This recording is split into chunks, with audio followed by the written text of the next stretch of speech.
नमस्कार, मैं हूं विवेकानंद शर्मा और आप देख रहे हैं the Vivek views. The Vivek views के इस एपिसोड में हम चर्चा करेंगे राष्ट्रीय स्वयंसेवक संघ के सरसंघ चालक मोहन भागवत जी के बयान पर। जी हाँ, राष्ट्रीय स्वयंसेवक संघ के सरसंघ चालक जी का जो बयान आया है वह बयान अपने आप में बहुत कुछ कह रहा है। बयान क्या था, पहले उसे समझ लेते हैं। उन्होंने अपने उद्बोधन में कहा कि जिस समाज को हिंसा प्रिय है वह समाज अपने अंतिम दिन गिन रहा है।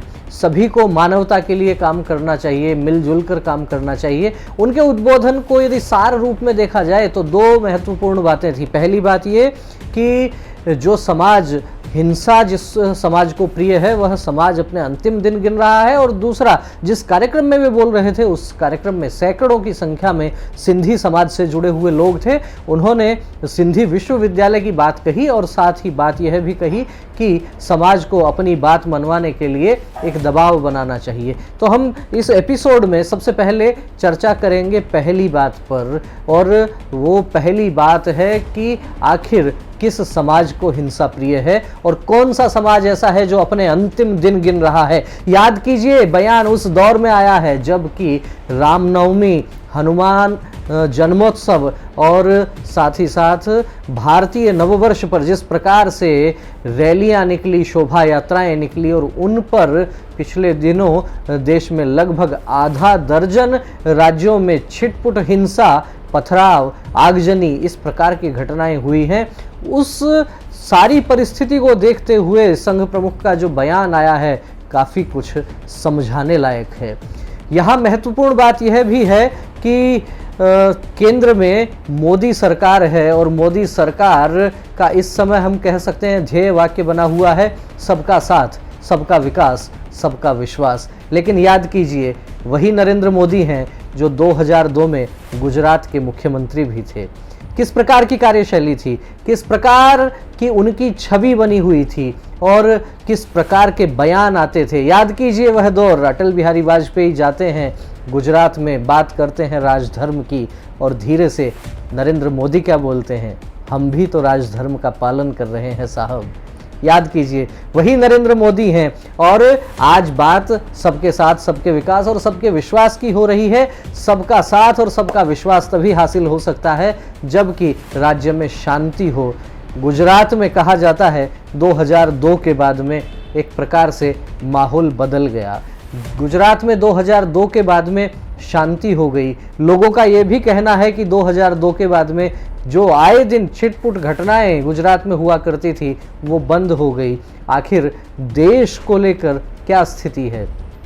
इस वर्ष जिस प्रकार से भारतीय नववर्ष पर, रामनवमी पर, हनुमान जन्मोत्सव पर पथराव हुए हैं, बहुत बड़ी बात है। और उसमें भी बड़ी बात यह है कि उत्तर प्रदेश में कोई इस प्रकार की घटना सुनाई नहीं दी। उत्तर प्रदेश में जिस प्रकार से योगी आदित्यनाथ दोबारा शासन में आए हैं, बुलडोजर बाबा के रूप में उनकी इमेज बनी है। लेकिन बहरहाल हम बात कर रहे थे राष्ट्रीय स्वयंसेवक संघ के सरसंघ चालक जी के बयान की।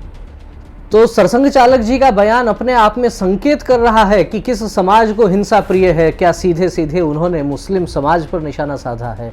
क्या नाम लिए बिना उन्होंने यह बात कही है? क्योंकि यदि पूरे देश में आप देखेंगे तो सनातन को मानने वाले जो भी लोग हैं वो जब भी किसी प्रकार की शोभा यात्रा निकालते हैं या किसी प्रकार से त्योहार मनाते हैं तो आखिर कौन सा समाज ऐसा है जिसमें असुरक्षा की भावना आती है? कौन सा समाज ऐसा है जो अपने घर की छतों पर पत्थर एकत्रित करता है? कौन सा समाज ऐसा है जो आमने सामने खड़ा होकर संघर्ष की स्थिति में आता है? सरसंघ चालक जी ने बात थोड़ी घुमाकर कही है, लेकिन बात बहुत तरीके से कही है। और वह बात केवल भारत के परिप्रेक्ष्य में देखने की बात नहीं है। आप वैश्विक परिस्थितियों को देखिए, और वैश्विक परिस्थितियों को भी पिछले एक दशक में जिस प्रकार से इराक, सीरिया सहित अनेक देशों में जो परिवर्तन हुए हैं, परिवर्तन पड़ोस में अफगानिस्तान में भी हुआ है, वह भी देखना पड़ेगा। लेकिन इतने बड़े संगठन का काम करने वाले देश के देश ही नहीं अपितु पूरे विश्व के सबसे बड़े सामाजिक संगठन का नेतृत्व करने वाले व्यक्ति यदि बात कहते हैं कि हिंसा प्रिय समाज अपने अंतिम दिन गिन रहा है, तो विचार करना आवश्यक है कि क्या शासन प्रशासन की नीतियों में भी कुछ बदलाव होने वाला है, क्या समान नागरिक संहिता लागू होने वाली है, क्या जनसंख्या समाधान के लिए कोई कानून आने वाला है, क्या एक देश और एक विधान वाली बात आगे बढ़ने वाली है, क्या और भी कुछ नया होने वाला है। CAA के नाम पर जिस प्रकार से हाय तौबा देश में मची थी, क्या वह सब सरकार की नज़रों में है?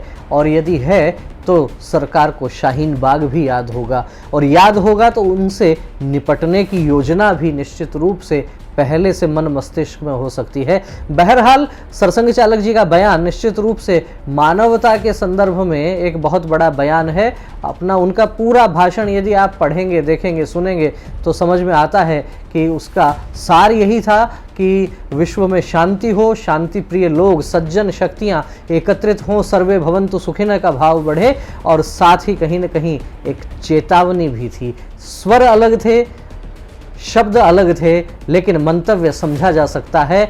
फिर से याद कर लीजिए, जिस समाज को हिंसा प्रिय है अपने अंतिम दिन गिन रहा है।